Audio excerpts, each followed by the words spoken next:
날마다 주님과 함께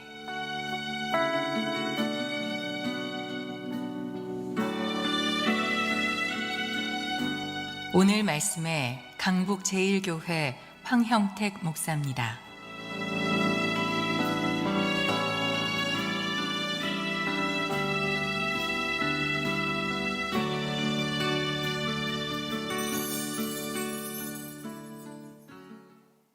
그럼 창세기의 족보는요, 반복되는 어구들이 있습니다.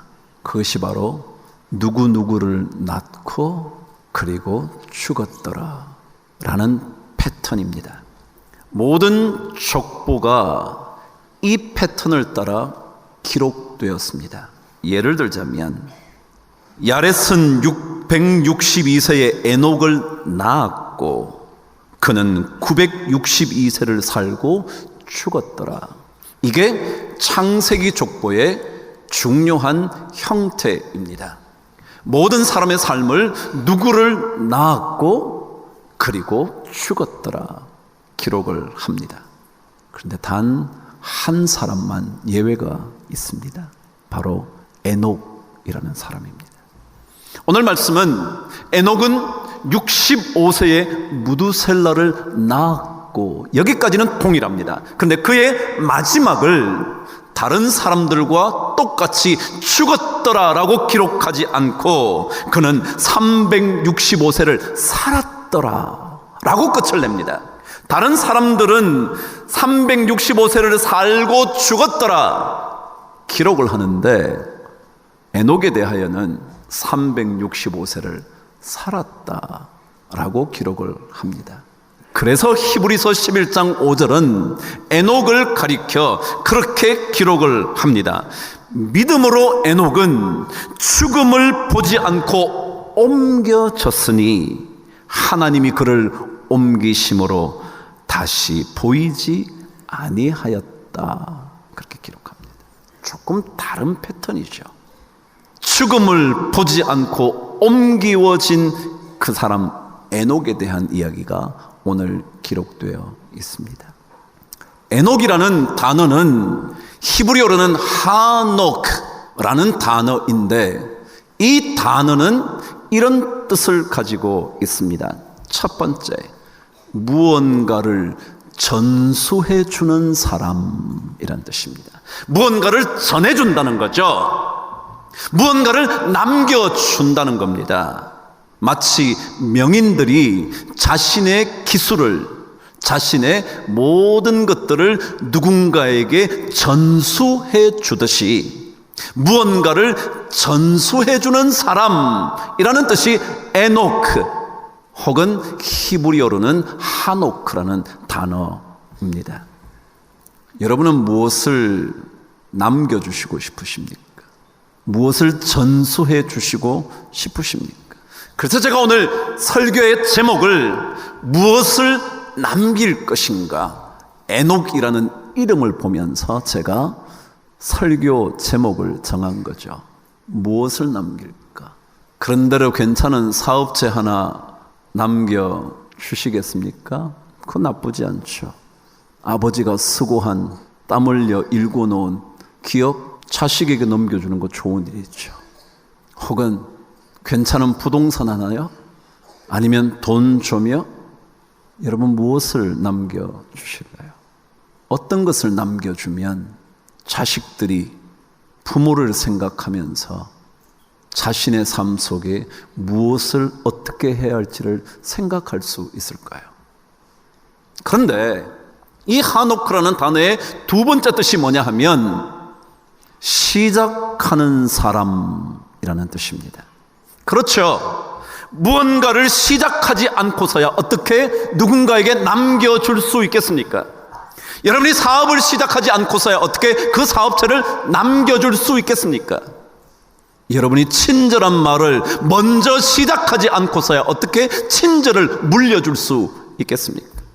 자식들에게 믿음이 소중하다는 것을 먼저 자기 자신이 시작해 주지 않고서야 어떻게 자식들에게 믿음의 소중함을 알려주실 수 있겠습니까? 시작하지 않고는 물려줄 수가 없지 않겠습니까? 힘들 때에도 믿음의 언어를 내가 먼저 시작함으로 그 어려움을 이겨내지 않는다면 어떻게 다음에 우리 자녀들이 어려움을 겪었을 때 믿음의 언어를 사용할 수 있겠습니까?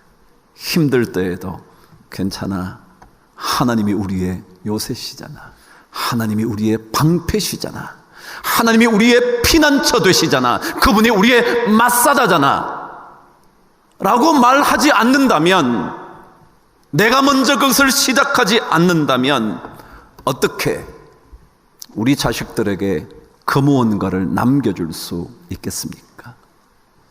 그래요. 우리는 뭘 물려주면 좋을까요?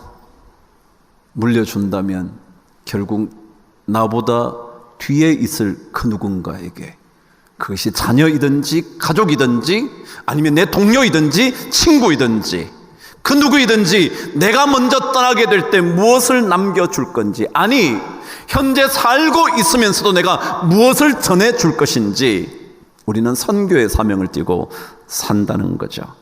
그렇다면 우리는 에녹을 통해서 무엇을 전수받을 수 있는 걸까요? 에녹은 우리에게 무엇을 전해주고 있는 걸까요? 오늘 저와 함께 22절 말씀을 함께 읽도록 하겠습니다. 시작. 무두셀라를 낳은 후 300년을 하나님과 동행하며 자녀를 낳았다. 그래요. 가장 중요한 핵심이죠. 그게 뭐냐면 하나님과 동행하는 것. 그걸 에녹은 우리에게 전수해 주는 겁니다. 신앙이라는 것은, 믿음의 여행이라는 것은 하나님과 동행하는 거죠. 하나님과 함께 걸어가는 거죠. 어려울 때에도 주님과 함께 가는 거죠. 좋을 때만이 아니라, 인생 살만 날 때만이 아니라 힘든 삶의 현장 속에서도 하나님과 함께 가는 동행이요. 그런데 여러분, 동행이라는 게 뭘까요? 동행이라는 것. 히브리어에 동행이라는 단어는 할라크라는 단어인데, 이 단어의 뜻에는 세 가지 중요한 뜻이 있답니다. 그 첫 번째 뜻은 걷다, 그런 겁니다. 그냥 단순한 얘기죠. 하나님과 걷는 겁니다. 쓰러졌다가도 다시 일어나서 걷는 겁니다. 그런데 그 두 번째 뜻이 뭐냐 하면 계속해서 나아가다 전진하다. 뭐라고요? 계속해서 나아가다 전진하다. 도중에 멈추는 것이 아니고요, 계속하는 거예요. 그래서 오늘 성경은 무두셀라를 낳은 후에 하나님과 동행했다는 말 앞에, 그 사이에 뭐가 담겨져 있냐면 300년을 하나님과 동행했다라고 되어 있죠. 여러분 보세요. 무두셀라를 에녹이 언제 낳았냐면 65세에 낳았습니다. 그리고 300년을 하나님과 동행했습니다. 그는 365세를 살았습니다. 말하자면 300년이라는 단어는 그가 죽을 때까지, 아니 죽음을 보지 않았지만 이 땅에 삶을 살고 있는 동안 그때까지라는 의미입니다. 끝까지, 계속해서, 지속적으로. 신앙생활은요, 지속하는 데 힘이 있습니다. 도중에 그만두는 거 아니고요, 도중에 바뀌어버리면 변질된 거잖아요. 근데 끝까지 가는 거예요. 제가 늘 자주 얘기하지만 아부가요, 잠깐일 때는 아부죠. 그러나 죽을 때까지 하는 아부라면 뭐라고요? 충성이라고요. 끝까지 가는 거예요. 그래서 오늘 300년이라는 세월은 그의 인생 마지막까지, 끝까지라는 의미를 담고 있죠. 동행한다는 것은요, 계속 가는 겁니다. 여러분, 가정에도 마찰이 있죠. 의견이 다를 때가 많죠. 그러나 다르다고 그만둬야 합니까? 부딪힌다고 가정 파괴해야 합니까? 교회라는 공동체요, 여러분과 생각이 다를 수 있겠죠? 여러분과 마음이 맞지 않을 수도 있겠죠? 그렇다고 그만두는 겁니까? 아니잖아요.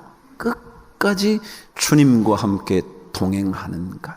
이게 동행이라는 할라크의 의미라고요. 지속적으로 계속해서 나아가는 것, 계속해서 전진하는 것. 중요한 것은 끝까지 가는 것. 가정이 어려워도요, 끝까지 가면요, 가정이 달라져요. 이 교회 공동체도요, 어려워도 끝까지 하나님을 붙들면요, 교회가 바뀌어요. 자기 삶에도요, 어려움이 참 많아도요, 끝까지 하나님과 동행하면요, 하나님께서 삶을 바꾸어줘요. 근데 우리는 자꾸 도중에 그만두고 싶죠. 다른 데 가면 잘 될 것 같아요. 다른 것을 선택하면 인생이 달라질 것 같아요. 저것을 하면 훨씬 더 좋은 인생이 펼쳐질 것 같아요. 그걸 자꾸 그만두는 거예요. 근데 여러분, 에녹이 우리에게 가르친 것은 무두셀라를 낳은 후에 300년 동안 하나님과 동행했다. 끝까지. 그가 이 땅에 더 이상 발을 딛지 않은 그날까지. 여러분, 히브리서에 의하면요, 이 동행이라는 것, 이것이 어떤 것인지 우리에게 설명을 합니다. 저와 함께 히브리서 11장 5절 6절을 함께 읽도록 하겠습니다. 11장 5절 시작. 믿음으로 에녹은 죽음을 보지 않고 옮겨졌으니 하나님이 그를 옮기심으로 다시 보이지 아니하였느니라.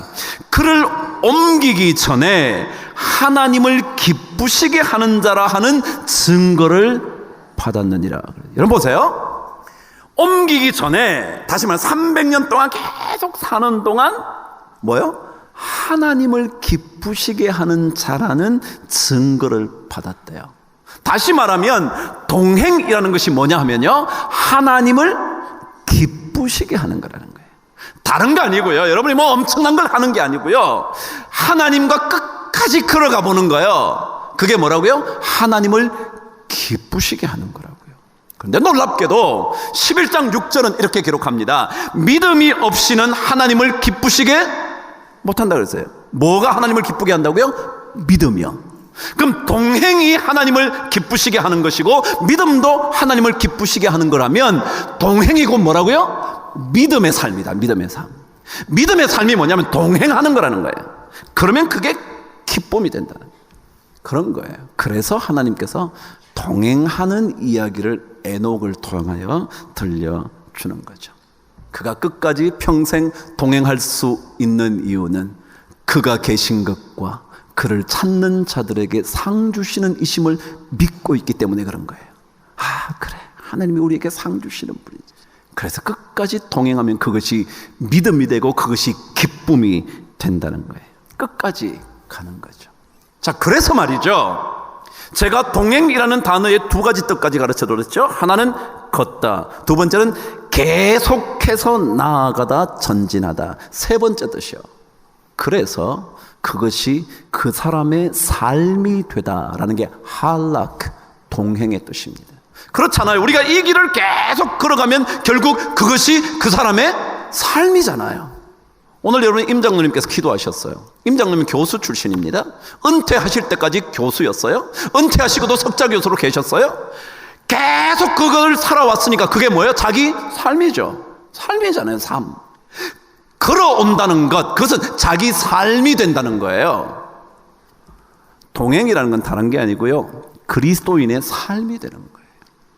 그래서 이 동행이 중요하죠. 끝까지 걸어가 보는 거예요. 그렇다면 어떻게 에녹은 300년 동안 하나님과 동행할 수 있었을까? 그 생각이 드는 거예요. 300년 동안. 왜? 성경에 꼭 이렇게 기록을 해놨잖아요. 무드셀라를 낳은 후 300년을 하나님과 동행했다. 도대체 어떻게 그럴 수 있었을까? 근데 저는 이 본문 말씀을 읽다가 한 가지, 그랬겠구나, 그런 생각이 들었습니다. 다시 한번 저와 함께 21절 22절 읽겠습니다. 시작. 에녹은 65세에 무드셀라를 낳았고 무드셀라를 낳은 후 300년을 하나님과 동행하며 자녀를 낳았다 그랬어요. 여러분, 조금 뭔가 좀 색다른 느낌이 혹시 없으세요? 여러분 보세요. 왜 에녹에 대하여 설명을 하는데 65세에 무두셀라를 낳은 후에 300년을 동행했다 그랬을까요? 처음부터 에녹은 하나님과 동행했다. 그러다가 65세에 무두셀라를 낳았다. 그래도 될 텐데 왜 낳은 후에 300년을 동행했을까요? 그전 65년은 어땠을까요? 잘 모르겠어요. 근데 한번 보세요. 잘 한번 생각해 보시죠. 여러분, 에녹이 무두셀라를 낳았을까요? 아니면 낳고 난 다음에 무두셀라라 그랬을까요? 잘 모르겠어요? 어렵나요? 다시 한번요. 여러분은 무두셀라를 낳나요? 제 큰딸이 예담이에요. 제가 예담이를 낳았나요? 낳고 예담이라 그랬나요? 잘 모르시겠어요, 아직까지? 그러니까 다시 말하면 무두셀라를 낳았다는 것은요, 낳은 게 아니고 아이를 낳고 난 다음에 나중에 뭐요? 이름을 무두셀라로 지은 거예요. 물론 그 전에 이름을 지어 놓았을 수도 있을지 모르겠지만 옛날에 아들인지 딸인지 모르는데 어떻게 그렇게 짓겠냐고요. 그러니까 분명히 낳고 난 다음에 이름을 지었을 거라고요. 여러분, 한국 사람들도 이름에 뭐가 있어요? 의미가 있어요. 그죠? 저는 형택이에요. 저는 목사님이 지어주셨어요. 제가 태어났을 때 그 교회 담임 목사님이셨던 그분이 지어주셨어요. 형자가 형통할 형자, 택자가 윤택할 택자. 하나님께서 이 자녀의 인생을 형통하고도 복되고도 윤택하게 만들어 주시기를, 그래서 형택이라고 지었대요. 제 이름 안 잊어버리시겠죠? 그래요. 이름에 의미가 있다는 거예요. 여러분, 자녀들도 다 의미를 주고 싶어서 이름 짓지 않나요? 히브리인들도 똑같았습니다. 그냥 이름을 짓는 것이 아니라 이름을 지을 때는 의미가 있었습니다. 그런데 이 무두셀라라는 이름의 의미가 뭐였냐 하면, 그가 죽으면 심판이 올 거다. 그가 죽으면 심판을 보낼 거다 라는 뜻이에요. 여러분, 한번 보세요. 여러분, 자녀를 낳았는데 얘가 죽으면 심판이 올 거야, 이렇게 짓는 사람이 있어요? 여러분, 그렇게 지으실래요? 여러분, 자식을 딱 낳았는데 딱 낳고 난 다음에 얘가 죽으면 심판이 올 거야, 그럴 수 있겠냐고요? 없을 거예요. 그럼 왜 그렇게 지었을까요? 무언가 분명히 계기가 있지 않겠냐고요. 무언가 그 이름을 지을 만한 어떤 영적인 사건이 있었을 거라고요. 기록되어 있지는 않지만 분명히 저는 그렇게 생각해요. 아니나 다를까 여러분, 무두셀라는 오늘 말씀에 의하면 969세를 살았대요. 여러분, 969세를 살았는데 이때가 노아가 태어나서 몇 년 되던 해냐면 600세 되던 해입니다. 600세 되던 해는 언제냐면 홍수가 시작된 해입니다. 그러니까 무두셀라가 딱 죽는 그 해가 노아가 600세가 되던 해인데, 그때는 뭐라고요? 홍수가 시작된 해예요. 맞나요? 틀렸나요? 맞아요. 그가 죽으면, 무두셀라가 죽으면 뭐예요? 심판이 오게 된 거예요. 정확한 거거든요. 그러니까 영적인 무슨 사건이 있었다는 거예요. 제가 생각이 그랬어요. 아, 그래, 하나님과 동행하려면 우리에게 영적인 경험이 필요하구나. 영적인 경험. 신앙생활, 믿음의 여행은요, 영적 경험이 없이 사는 게 아니에요. 그냥 여기 나오는 게 아니야. 내가 성가대니까 또 오늘 가야지. 난 성가대 우리 솔리스트로 불림을 받았으니까 와야지. 나는 여기 집사니까 와야지. 어릴 때부터 교회 다녔으니까 와야지. 그게 아니고요. 영적인 경험이 있어야 하나님과 끝까지 동행해요. 안 그러면요, 이거 다니는 게 뭐 별거라고요. 안 나오면 그뿐이지 뭐. 다녀도 장로 주지도 않는데 뭐. 다녀도 권사도 안 주는데 뭘 다녀? 그만 다니지. 근데 아니요, 어떤 영적인 경험이 우리 삶 속에 한번 일어나기 시작하면요, 그 다음부터는 예수 믿는 것이요 달라져요. 그것이 어떤 경우는 육체적인 질병을 고침을 받는다든지, 아니면 어떤 깊은 깨달음을 통해서 와, 내 삶 속에 하나님은 결코 떠날 수 없구나, 그런 영적인 경험이에요. 저는 에녹이 무엇 때문인지는 모르지만 아이를 낳고 난 다음에 어떤 영적인 경험이 있었던 것 같아요. 아니면 하나님이 뭔가를 보여주셨던지. 그래서 아, 그가 죽으면 심판이 있지. 얘가 언제 죽을지는 모르지만 심판이 있으니 그 심판을 생각하면서 내가 살아야지. 한 번 죽는 것은 사람에게 정해진 것이지만 뭐요? 그 이후에는 뭐라고 있다고요? 심판이 있구나. 아, 그래, 심판이 있으니 그 나중을 보면서 내가 살아야지. 그러니까 에녹이 몇 년 동안요? 300년 동안 살게 된 거예요. 300년 동안. 신앙생활에는요, 영적인 경험을 해보셔야 돼요. 그래서 그것을 위해서 여러분 기도하셔야 하는 거예요. 다른 거 여러분 많이 기도하신 거 잘 알아요. 뭐 자녀를 위해서 기도하고, 뭐 사업을 위해서 기도하고, 뭐 건강을 위해서 기도하고, 뭐 맞아요, 하셔요. 그런데 그것보다 이런 기도, 하나님 저에게 영적인 경험이 일어나게 하여 주옵소서. 왜냐하면 그 경험을 해봐야 우리의 믿음의 여행이 하나님과 끝까지 동행할 수 있거든요. 성경은 그래서 끊임없이 영적인 경험을 하는 사람들의 이야기를 하잖아요. 엘리야, 불말과 불병거. 그래서 사원들이 그것들 보면서 와, 그 영적인 경험이에요. 그게 에녹에게 있었던 것 같다. 그 경험을 하고 나니까 그는 아이 이름을 무드셀라로 지었고, 그 마지막에 심판이 오리라는 생각을 하면서 하나님과 끝까지 동행하게 되었다라는 거죠. 그래요. 신앙생활은 이 영적인 경험을 한두 번씩, 서너 번씩 자꾸 하다 보면 하나님 떠날 수가 없죠. 여러분, 하나님이 안 살아계시나요? 아니요. 내 곁에, 아니 내 안에 살아계시는 거거든요. 그래서 이 영적인 경험이 특별히 마지막과 관련되어 있었어요. 에녹에게는. 왜요? 그가 죽으면 심판을 보낼 거다. 그러니까 그의 죽음, 마지막 때예요. 마지막. 근데 우리 신앙의 삶은 마지막을 보고 살아야 돼요. 근데 많은 사람은 지금을 봐요. 우리 아들이 지금 좋은 대학 못 가면 망한 것 같아. 지금 좋은 대학 들어가면 다 된 것 같아. 지금 결혼 잘한 것 같으면 다 된 것 같아. 그런 소리 말아요. 마지막이에요, 마지막. 그게 더 중요해.